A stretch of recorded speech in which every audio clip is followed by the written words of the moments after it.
છાણી પોલીસે ₹5,633ના ગાંજા સાથે એક ઈસમને ઝડપી પાડ્યો।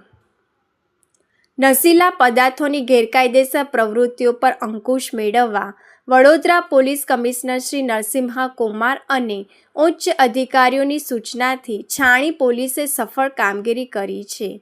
PIRL પ્રજાપતિના માર્ગદર્શન હેઠળ બાતમીના આધારે પોલીસે ભાથુજી નગર ગરનાળા પાસે રેડ કરી ધર્મેશ ઉર્ફે ધમો અશ્વિનભાઈ પટેલને ઝડપી લીધો હતો।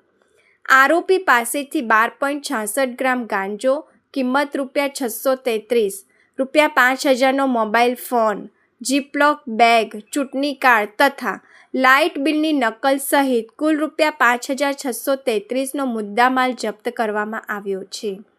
છાણી પોલીસ સ્ટેશનમાં આરોપી વિરુદ્ધ NDPS એક્ટની કલમ 8C, 20B અને 29 મુજબ ગુનો નોંધી આગળની કાયદેસરની કાર્યવાહી હાથ ધરી છે।